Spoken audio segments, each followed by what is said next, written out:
Good evening. Welcome to The Journey Home. I'm Marcus Grodi, your host for this program.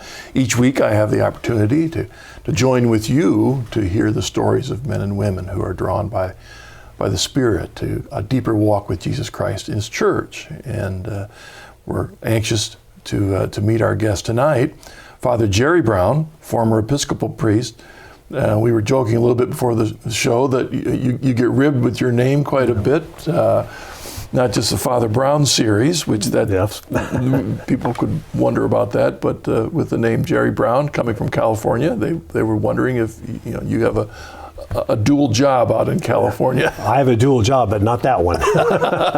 Well, it's good to have you nice to be here on the program, Father Jerry, and it's a pleasure to hear your story. And let me get out of the way really quickly and invite you to tell us your story, your journey to the church. Well, don't get out of the way too far. Yeah. Well, I kind of divide my life up into four chunks, and the first one is, my childhood. I grew up in Napa, California, which is, of course, everyone knows wine, and so exactly. That's the place. And my father was Scottish, and my mother was Italian, so I don't look Italian at all, but the Italian side of the family was dominant, and everybody was Catholic except me.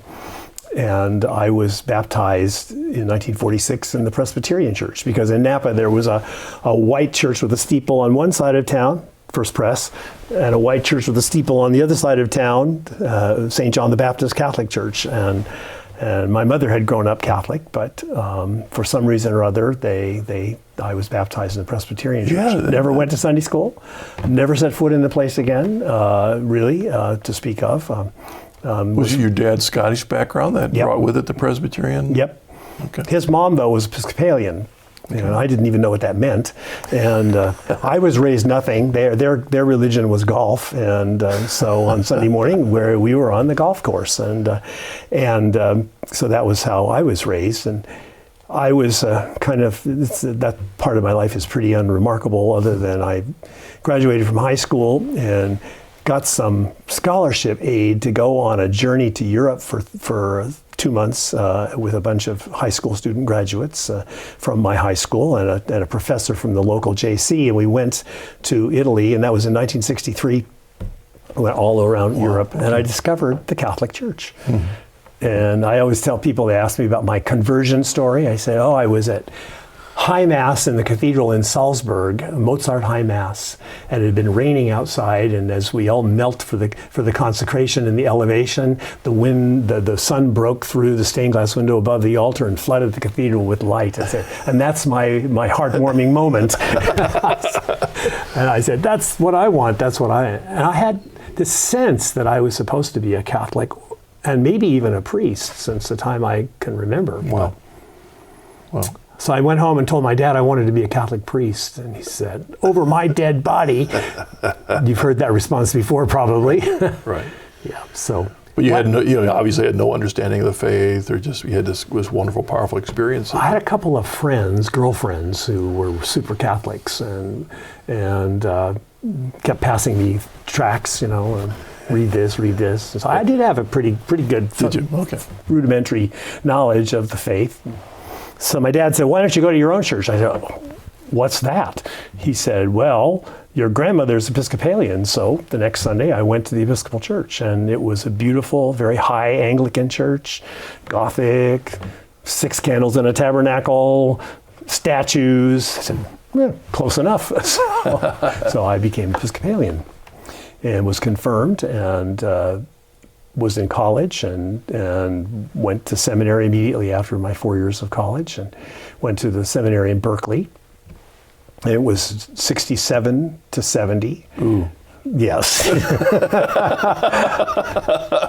Not the best time for life in California. Everything was kind of up in the air, right? Everything was up in the air. Yeah. I mean, our major theologian was Bultmann and Tillich, and so and we went right along with that whole sort of liberal Protestant kind of understanding. And the Bible's irrelevant and untrue anyway, and so you can do whatever you want, and we did. And so I graduated with an MDiv in 1970, And I wasn't ordained right away because I was actually too young, and so I worked for a year and in the welfare department in my hometown Napa, and then was ordained to the diaconate and then finally to the priesthood and became the vicar of a small, as in closed Episcopal church in a little town called Roseville, which is just in a suburb of Sacramento. And the first Sunday I was there were 12 people. I thought it was a good precedent, so stick around. And so it was an amazing ministry for me. The Episcopal Church hadn't gone completely nuts, and so it was a great parish. Grew to be one of the largest parishes in that Episcopal diocese. Of course, Episcopal churches are historically much smaller than what we Roman Catholics deal with all the time. Right. So it was maybe 400 families, but that's pretty big for an Episcopal church. I was going to say that is big. Yeah. So I'm wondering, given what you were presented in seminary, Bolt, Montilic, and all that, what were you preaching to these folk? I mean, have you woven your way through that? Or? Yes. Well, yes and no. In my last year of the seminary, I had all that formation. Yeah.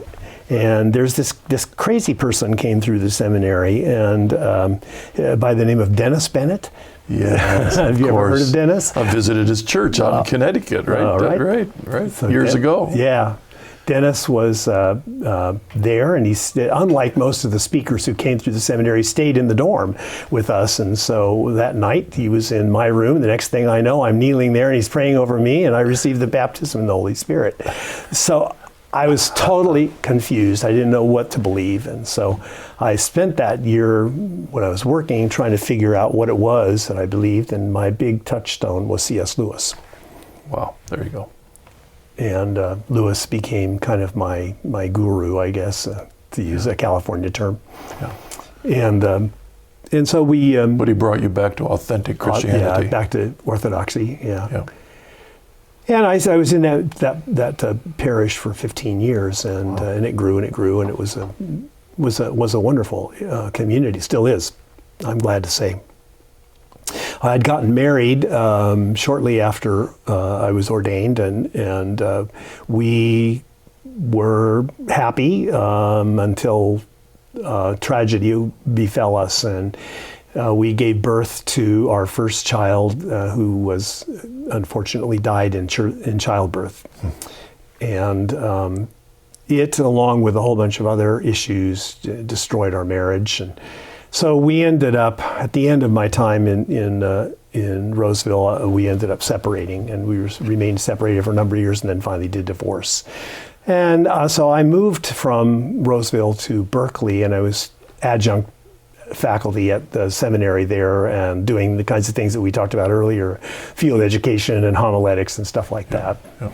And then I was a vicar of a small Episcopal church in Berkeley, and that wasn't working, and I was starving to death. And so a friend of mine says, you know what you ought to do? You ought to go back to school and become a nurse. So I did. And so I went to nursing school, right, the local community college, and got a license. And so I started working in the hospital. And I felt a real call on my life to work with dying patients.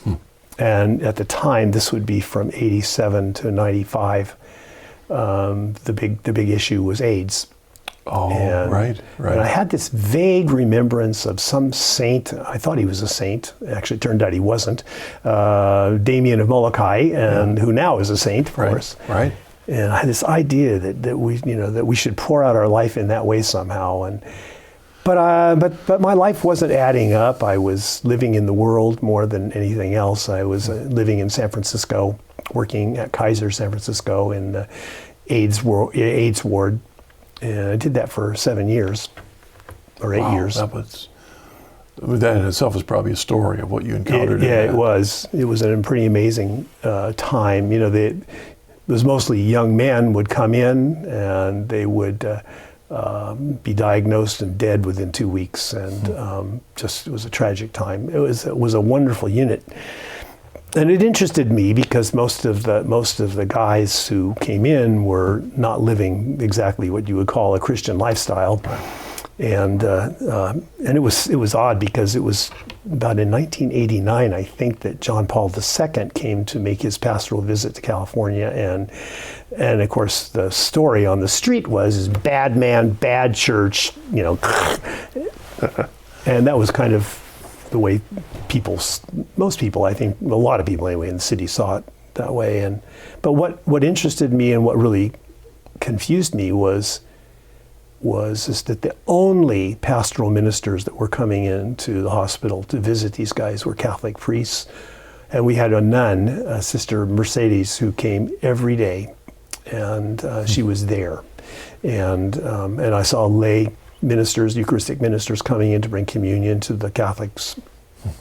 And I saw a kind of compassion that I had never seen before anywhere, and it just took my breath away and really troubled me, because I was still going to church. I was still active in the Episcopal Church. I was a non-stipendiary priest at that point, but I was going to a little Anglo-Catholic parish in San Francisco that had magnificent music and beautiful liturgy, and were pretty much still kind in the neighborhood of orthodoxy.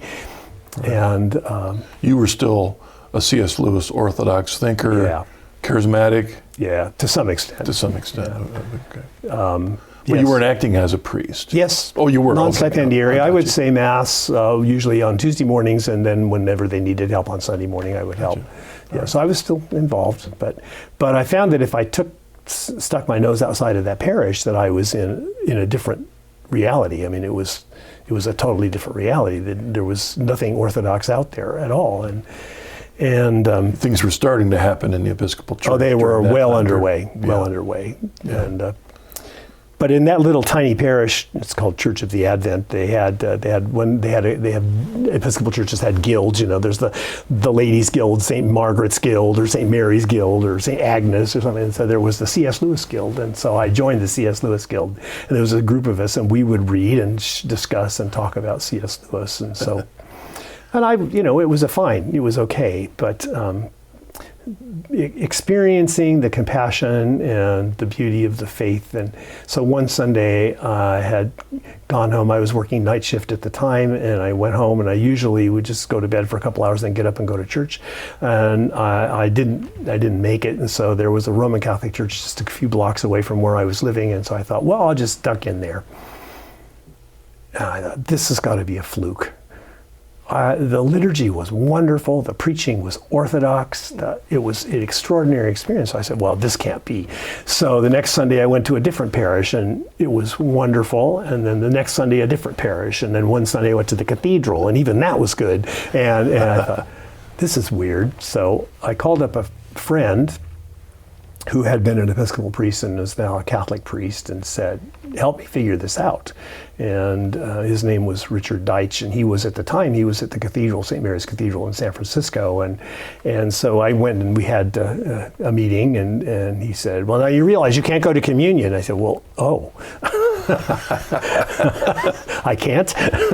No, you can. And if you're going to become, if you're going to serious about this, you got to go to RCIA and so forth. So I did. I went to RCIA and was confirmed in 1995.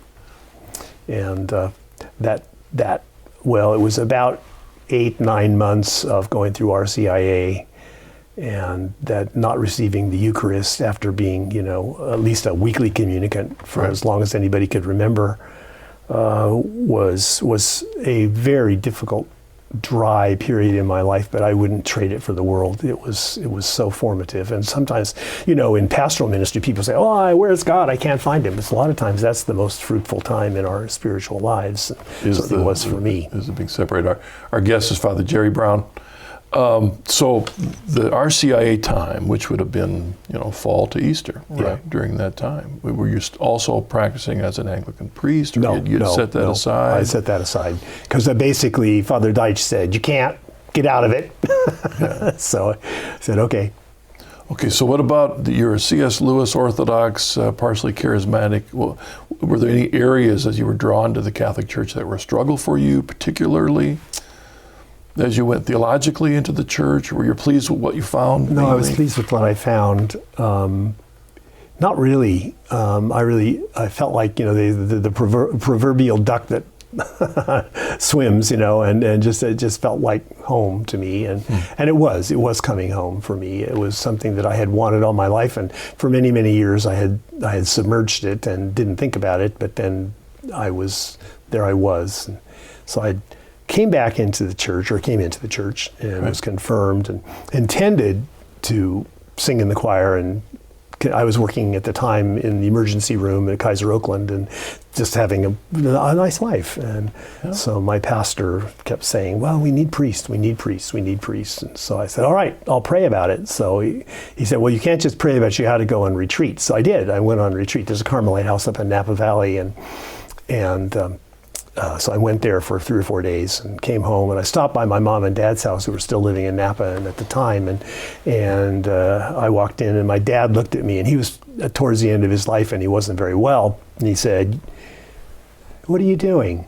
I said, well, you're making a change, aren't you? And I said, well, yes. And he said, you're becoming a Catholic, aren't you? I said, yes. He said, well, you have my blessing. After all those years of him, thinking he wouldn't know, there's no way. But he grew up at a time when Protestants and Catholics didn't associate at all. And then subsequently I discovered, after both mom and dad died, I was going through a box of documents that he had been previously married. I never knew it. And so probably they went to the church and they were told no, they couldn't get married in the church, and so they just said the heck with it.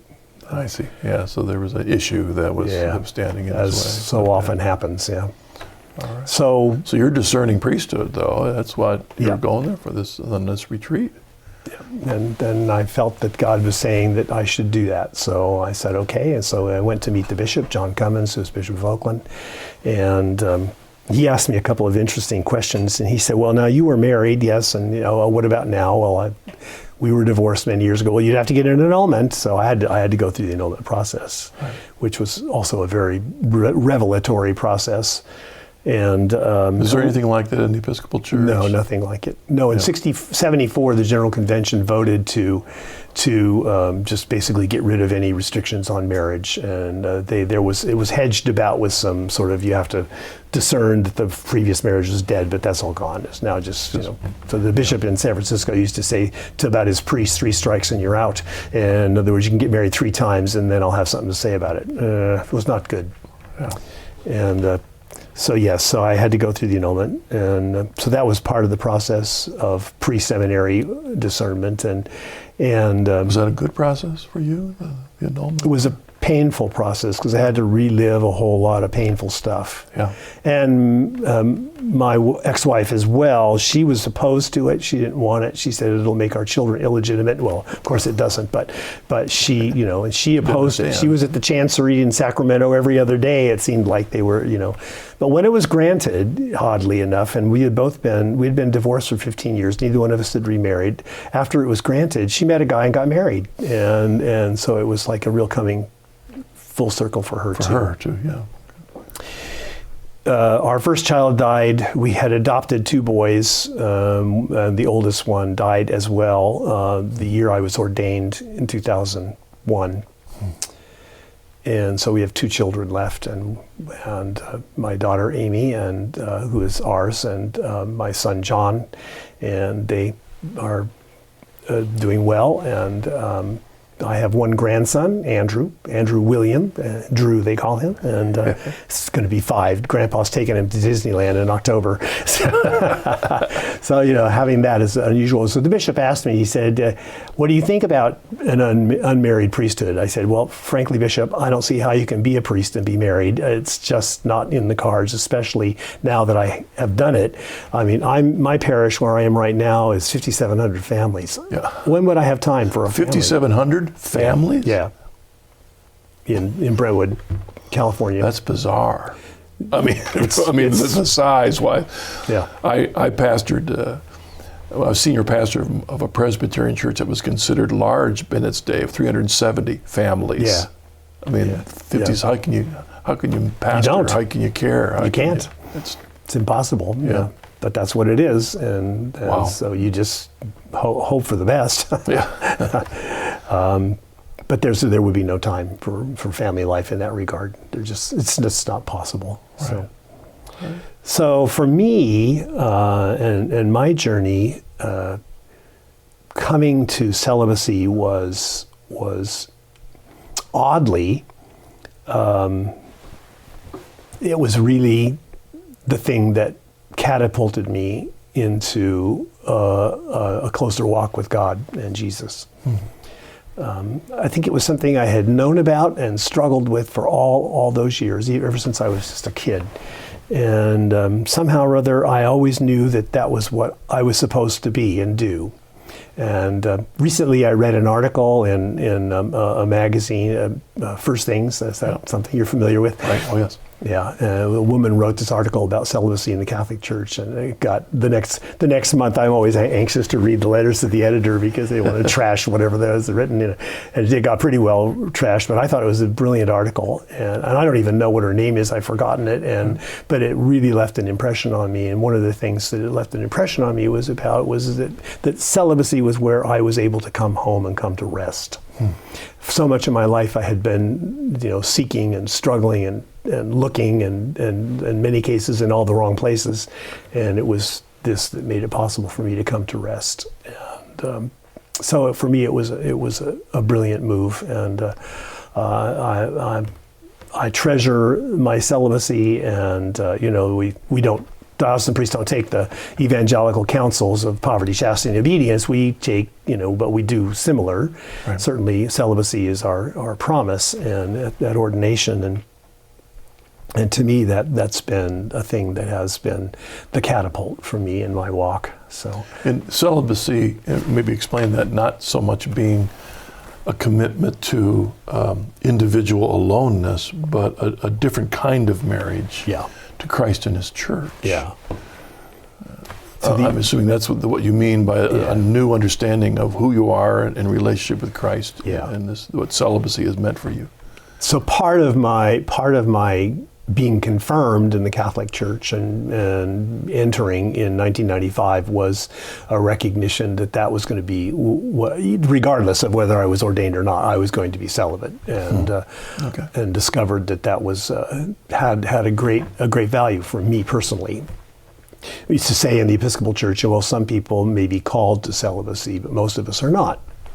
And so it was pretty much understood that you'd be married in the Episcopal Church, and now, of course, these days in other kinds of relationships. But what I found is that it is a gift, but it's one you can pray for, like any other gift, and it can, and God will grant it if He will grant it. So, and He has. Yeah, it's that Psalm 37 verse that says God gives the desires of your heart. Well, has He given you what you desire, or did He put that desire in there? Oh, yes. It's a both and. Both and, yeah. And the true desires, not the fluff desires that are so often on the top of things, like, oh yeah, I want a Mercedes Benz, yeah. Right. Yeah, I want what God wants. Thy will be done. Yeah, as Jesus makes us pray every day, even though we may not pay attention to it, and. So that was it was a brilliant thing for me. So I decided that was where I was that was the way my life would be from then on, and by the grace of God, and it's not been a struggle really. I mean, loneliness is loneliness, and every once in a while, everybody experiences it, even in marriage, right? Yeah, exactly. So that's right.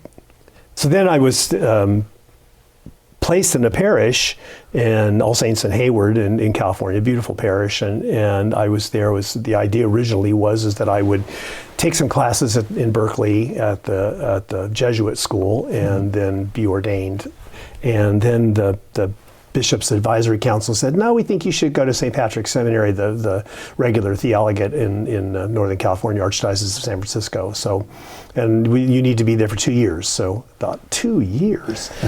It was the best 2 years of my life.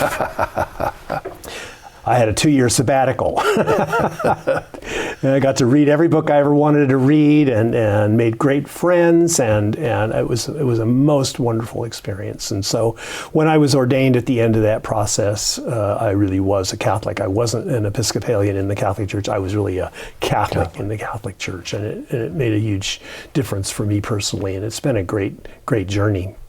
So then I was assigned in a parish, and then I became a pastor, and then finally where I am now. I've been there almost 9 years.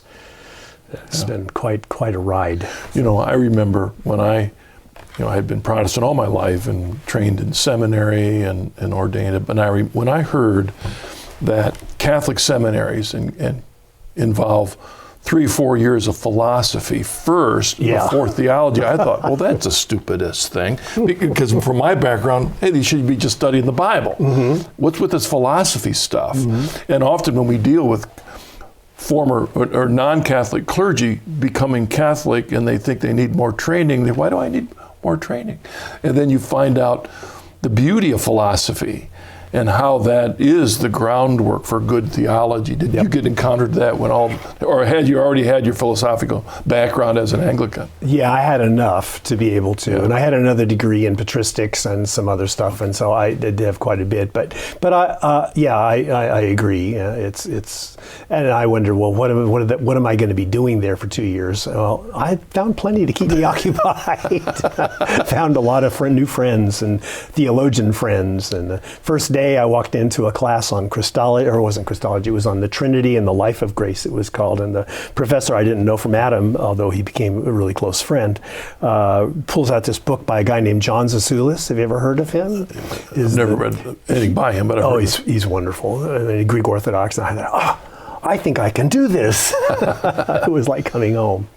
It seems to me one of the biggest issues between Anglican and Catholic is the issue of the authority of that man over there in Rome. Yeah, that guy with the white hat. Right, and I'm wondering, in your transition, where was he in the understanding of papal authority for you as an issue? Yeah, that, of course, is something, as Newman says, is to be steeped in history is to become a Catholic, or I'm paraphrasing badly, but... To become deep in history is to cease to be a Protestant. Right, that's it. And so I had to, being very historically minded, had to really kind of deal with that, and early on, even as an Episcopalian. And there is a strain I don't know what there is now, but there was a strain in the Episcopal Church of what were called Anglo-Papalists, who believed in the papacy, although they remained in the Episcopal Church. And I probably would have fit into that groove somewhere along the way. And I don't mean to bash the Episcopal Church either. I learned to love Jesus, the Scripture, the Holy Spirit, and the Eucharist in the Episcopal Church, and all of that is a continuity. Although I see that what we lost in the Reformation and what's the subsequent things is in the Episcopal Church is enormous, and my heart bleeds for people who don't have the. What I had growing up in becoming an Episcopalian in college and stuff. I mean, the beauty of holiness is one of those catchphrases, and the Book of Common Prayer and the patrimony of the English Church was beautiful, but we lost a lot. And so coming home to the Catholic Church was like just rediscovering life again. Couple of simple experiences. I had been invited to an ordination. It was in the chapel at St. Patrick's Seminary. 5 conventual Franciscans are being ordained, and I walked in, and I was sitting in towards the back, and the whole ordination was brass and organ and incense and chant and polyphony, and I was kneeling, weeping, thinking, I thought I had lost all that. No, I didn't lose it all. It's all there. We just don't always trot it out anymore. So. Right. But we're a big church. We're a big church. You know what I mean? There's a lot of different traditions. I remember once when we were on EWTN, we were broadcasting when John Paul made a visit to, I think, Guatemala or somewhere, and the Mass was broadcast, and it was an oompa band. Yeah. That's what it sounded like. Yeah. So, we're different cultures, and the Catholic Church is, every culture has. Here comes everyone. Yeah, here we are. And why don't we take a break? We'll come back with a few more questions, Father. And I really am glad you said that. We're not here to bash the Episcopal Church. We're to pray for our brothers and sisters. Yeah. And we recognize the danger when you break free from the Holy Father, from the Church, then they can democratically make decisions as they've done. Yeah, let's vote out everything. Yeah. Yeah, and so we pray for them because they've made decisions that have put themselves in some corners that are very difficult and dangerous for so many of our brothers and sisters. So we pray for them. Let's take a break and we'll come back just a moment.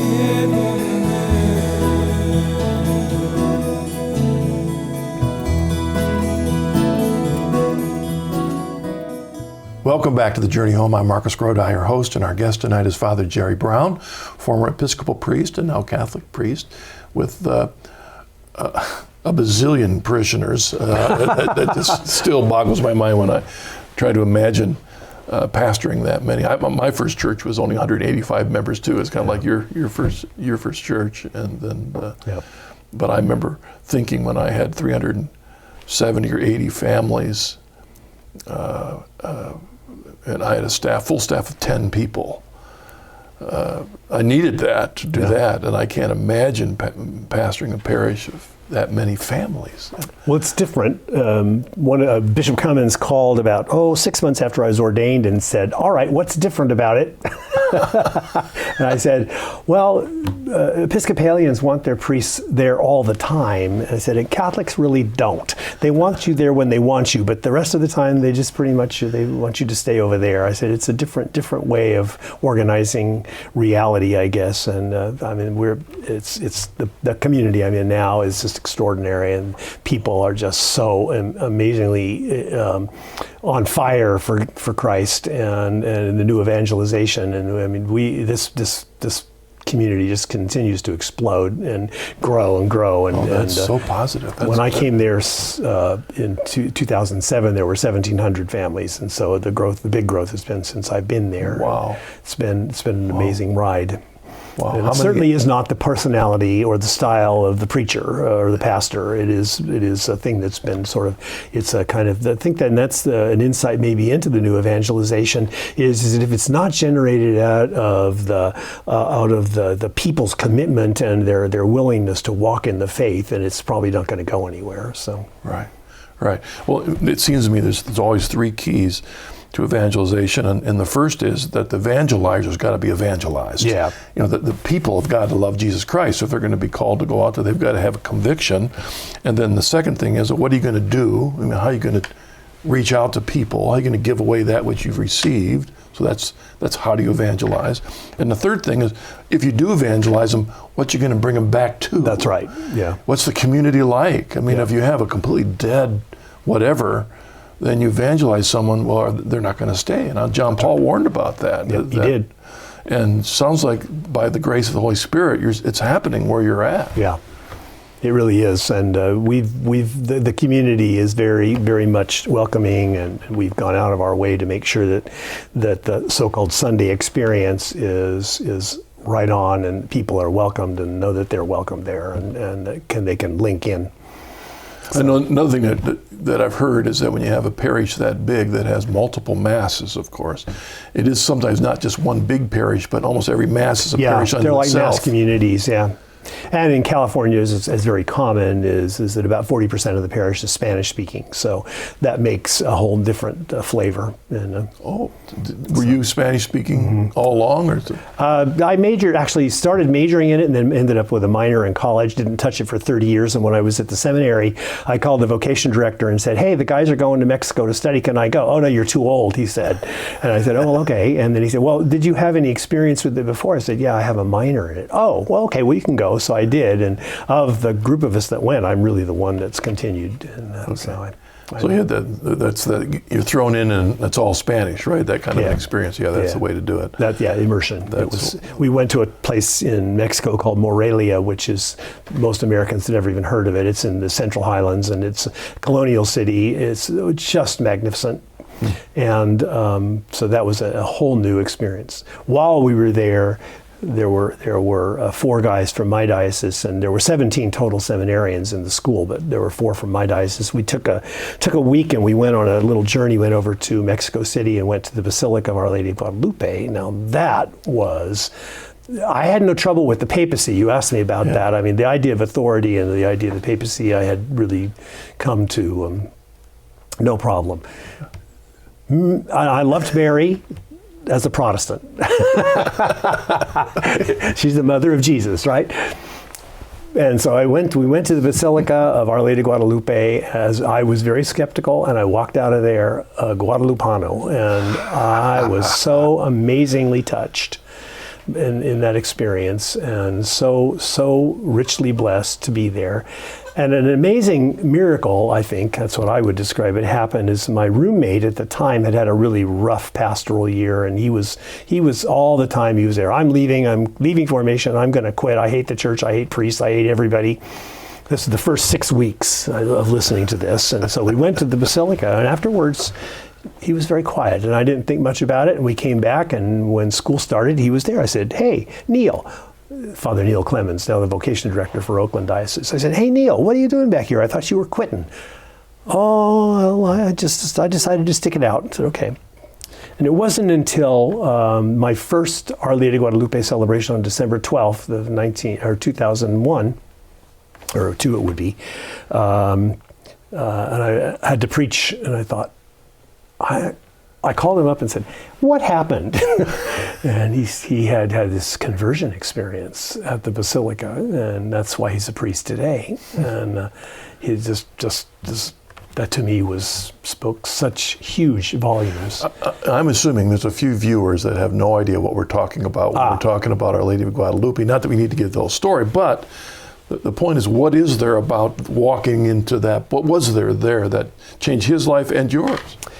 The Holy Spirit mediated through that medium and the living faith of those people. The Mexican people, siempre fiel, what John Paul II called them, always faithful, and that and some Anglos have looked down their nose and said, "Oh, that," but that was the first apparition that's been accepted by the Church, 1531, to the Indian Juan Diego, and so from that, the largest evangelization in the history of the Catholic Church, 8 million people in a year.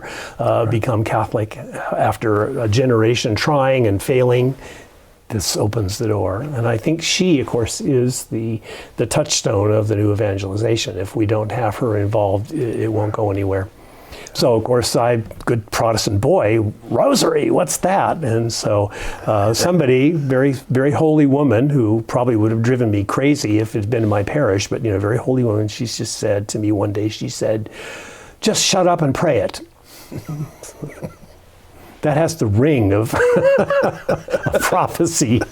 So I started praying it, and so I would pray it every day, and it was like eating, dust the first probably month, and then slowly it began to open. And then I read some things that John Paul said about it, seeing Jesus through the eyes of Mary, and well, now it's one of my. It's my mainstay, lifeblood. Yeah. And the tilma, that's a thing I've never had the privilege of seeing in that church down there. And I just can't imagine that not being a powerful experience. It is. With knowing the history, but standing before the very tilma. It's way up, and they've got this funny thing where you can go back and forth on this little, like a Disneyland thing, so nobody can stand in front of it and just stay there. But you can see it, and it's there, and it's quite extraordinary, and all the scientific stuff that's been done on it is amazing. Right. But what got me is in the back, in the new Basilica, which is enormous. It's just enormous, and thousands and thousands of people in there, and was this little niche, and there was a cross in there that was all twisted. And it turned, and I didn't know what it was, of course, and so there's a little plaque there in English and Spanish, and so I read it, and it seems like in the 1930s when Mexico was moving, in the Cristero times towards communism, somebody had sneaked a bomb in a bouquet of flowers into the old basilica, and it exploded on the altar and destroyed the place. Tilma was right there, didn't touch it. And this cross is all twisted, a big, crucifix. So that just spoke to me. That just made me aware that there was more going on here than I was able to understand. And I think C.S. Lewis, gives you that openness to understanding how something could be supernatural in a way without making it into something which is unbelievable. Right. I have to tell you this story because it's such a great story. When I was at the seminary, it was the 100th anniversary of our seminary, and so Cardinal Arleta was at that time Archbishop of San Francisco, so he invited his good friend, Cardinal Ratzinger, to come to the seminary. So he made a major presentation and so forth. And afterwards, there was a reception, and he was sort of standing up on a little raised area, and each one of us went up there and had our picture taken with him. So I go up, and he says, "So, Father, what do you teach?" And I said, "I'm not a teacher, I'm a student." "Oh, really?" And I said, "I was an Episcopal priest, and I'm becoming a Catholic priest, God willing." He looked at me with those eyes and he said, "Have you ever heard of C.S. Lewis?" I said, "Oh, heard of him?" Yeah, and so we stood there like for 15 minutes talking about C.S. Lewis. Really? Everybody's going, "What are they doing up there?" and yeah, this is the most amazing conversation. Yeah. Oh boy, I'd love to have a program just to find out what Cardinal Ratzinger thought about C.S. Lewis. Well, he's really thinks, he said he finished, his final word was, he was a very great man. Yeah. So that's kind of how I remember that. Well, So that's a good stamp of approval. From, every place that I've ever been, it seems like Benedict. if Lewis has been there ahead of me, then I know that I'm on the right place. I'm going in the right direction. So, All right. We have an email. Bernard from Fresno writes, "From Father's experience, what sort of unique blessings and challenges are there when a convert or revert to the Catholic Church begins considering the priesthood? Do you think it's sometimes difficult to leave behind your Protestant baggage in order to fully embrace ministry as a Catholic?" yeah, it is. And there are times when you go through the desert, when you feel no consolation, as Ignatius of Loyola would talk about it, and you don't have that sense of emotional, or even in a drier sense, spiritual approval maybe, and you're just out there dangling, it feels like sometimes. But those are also very, I think that our spirituality increases more during those times than during the really florid times when we really feel close to the walk. And so to have that desert experience, that experience of carrying the cross, I think is invaluable. And anybody who takes that chance will get that. They'll get that experience. And not absolutely everything in the Catholic Church is positive, as I'm sure you've heard. And there are some issues that we have where people are pulling at each other, and priests who are teaching heterodox stuff, and sadly, but the overwhelming movement is towards God. I remember when I was in seminary, I had my first encounter with, at the time, Henry Nouwen's writings. Oh, yes. And he was talking about a spirituality that, in my Calvinist background, there was just no connection. Catholic spirituality is something that I'd never seen. I didn't have a mental file folder to put it. The three ways of the spiritual life, the teachings of John of the Cross, Teresa of Avila, all of that was brand new to me, at least. Had it been new to you? Was this? Or you were aware of more Catholic spirituality a little bit in the long journey? Now, and for sure, it was one of those people that I had encountered, and Merton, and a few others. But mostly my reading when I had been in the Episcopal Church would be more Greek and into that spirituality, so I was, in fact, when my first thought was, when I felt like I needed to get out of the Episcopal Church, was to go to the Orthodox Church. And a friend of mine said, "Why would you want to leave one national church for another national church? Why don't you go to the Universal Church?" So that was like an open door. All right. Email from Patty from Oregon. As an Episcopalian, what was your view of communion, and how does that compare to receiving the Eucharist as a Catholic? Well, I was an Anglo-Catholic through and through, and so we had I had a very personally high doctrine, and in fact it was recognizing that what I really believed was transubstantiation. I was having a conversation with some seminarians that I was supervising at the time, Episcopal seminarians, and we were talking about it. And this one guy was really, really tweaking me about that. And I said, well, it's like the inner reality is truly the body and blood of Christ. And he said, yeah, like that, the substance is really, and it went bing, the light went on. I said, that is it. That is transubstantiation. Why am I wasting my time going through all this stuff? Just buy it. But God the Eucharist is based on Jesus' faithfulness, not on our faithfulness, and so I believe that that Episcopalians also encounter the risen Christ in the Eucharist. They may not understand it, they may not know it, they may not own it the way we do, but he's there because he's faithful, and I believe that.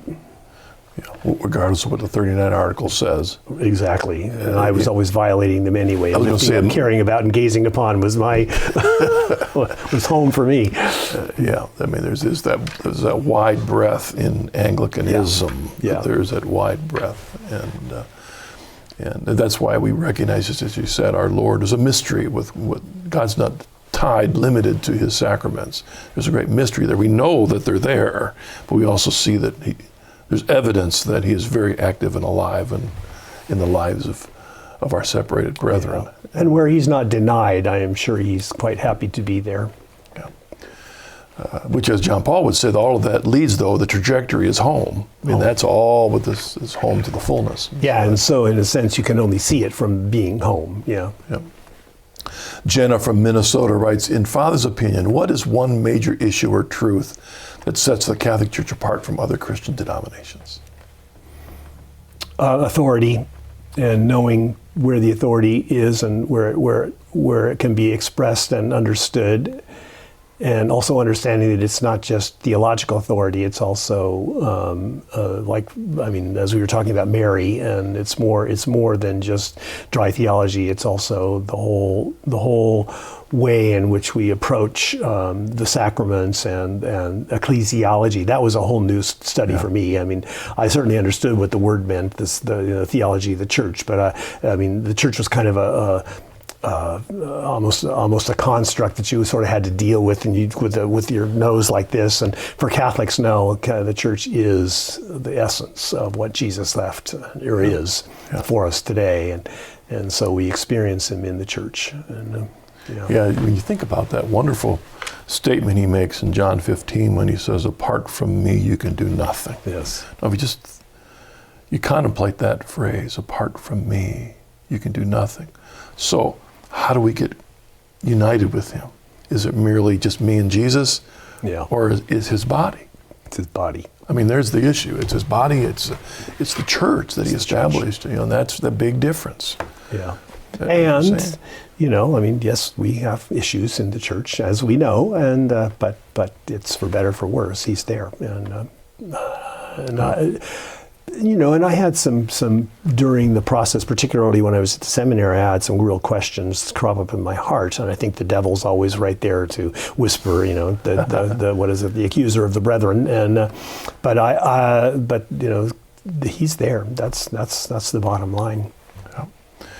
Paul from Fort Smith, Arkansas writes, what does Father Jerry feel is most rewarding about his ministry as a priest? What would he say to encourage a young man who is considering the priesthood? Well, in the seminary, we used to say the priesthood is the greatest kept secret, the best kept secret, and it is. If you want a life that's full and rich and rewarding in ways that are beyond your imagination, priesthood is it. No, you don't get to have a wife, except of course in some minor situations with some former Episcopalians, maybe. But no, you don't get to. There's a lot of things that you don't have, but the door opens, and it is like stepping into the universe of possibilities and a kind of happiness that goes way beyond anything I ever had experienced previously. So, well, that's a good word of encouragement to my middle son, Peter, who's is he thinking? St. Meinrad's. He's studying at St. Oh, Meinrad's. he is. Oh, how wonderful. He's there. We just had a conference in the diocese for vocations for kids from 13 to 18 called Quo Vadis, and so I sent 6 boys from my parish, and when they see a happy house with happy priests who love the Lord and who love the Blessed Sacrament and who love Mary, they want to do this. Yeah, and we really need good priests today with the battles we're fighting in our culture and in our world. We do. Unfortunately, we've been given, granted and gifted by God so many, but we still need more. Need more. Linda from Patterson writes, my question has to do with priests not being married. Many of my friends who aren't Catholic don't see the need for a person in ministry to give up having a wife and family.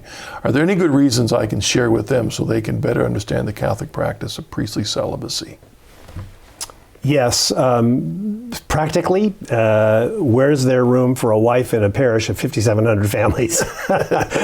Impractically, that's not the right word, but spiritually, to offer yourselves unreservedly to Christ and to make Him your only spouse is spiritually very, very fruitful, and Protestants miss that. Yeah, I've often thought, from my own experience, that also one of the beauties of celibacy, it gives a priest the freedom to risk being faithful. Yes. To take a stand for what's true in a difficult culture. I mean, what's the worst that can happen to you? Yeah. As Dale Carnegie would say, what's the worst? Well, you're going to be faithful to Christ. Yeah. And you're not struggling with, well, what about my family and my wife and all these other issues sometimes can be an encumbrance on the freedom to, as a pastor, to... Well, I certainly sensed that in terms of when I was in the Episcopal Church, how if I said something that offended people, and of course Protestants are much more easily move out than Catholics. I mean, Catholics have still, for better or for worse, this idea that there's nowhere to go, and they're right, there is nowhere to go, but there's also Protestants who vote with their feet a lot of times, and Catholics will just stay put.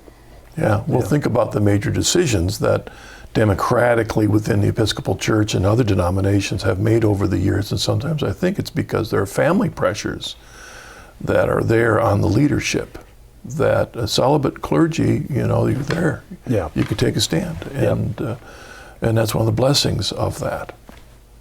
Yes, and we get problems with. I mean, a lot of people don't understand our position on abortion. I don't understand why they don't understand it. That was one of the things as an Episcopalian I was pro-life, and which in a denomination that pretty much made abortion a sacrament, and it's tragic. But that to be able to stand up and say no to abortion, that's very liberating. So.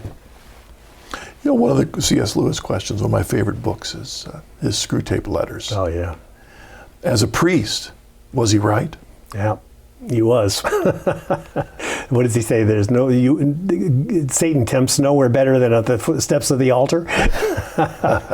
Yeah, that's true. But I mean, when you live in a world that doesn't believe that the devil is there and doesn't do that kind of stuff, then the world is totally at the mercy of what C.S. Lewis is talking about in Screw Tape Letters, that kind of manipulation to try and get people to believe things that are absurd and about themselves and about the world, and that's what we see happening all around us. C.S. Lewis was right on in that. He was right on. I use that twice a year as a examination of conscience. I have it on disc in the car, and I listen to it, and then I have to stop and I got to write that down so I can go to confession, because so easily we are bamboozled by the devil. But even his Mere Christianity, the reason I bring this up is that many would say, well, how do we fit Mere Christianity within the Catholicism? But we're talking about the core of what's essential that unites us. I mean, and he says as much in the book. He says, I'm talking about.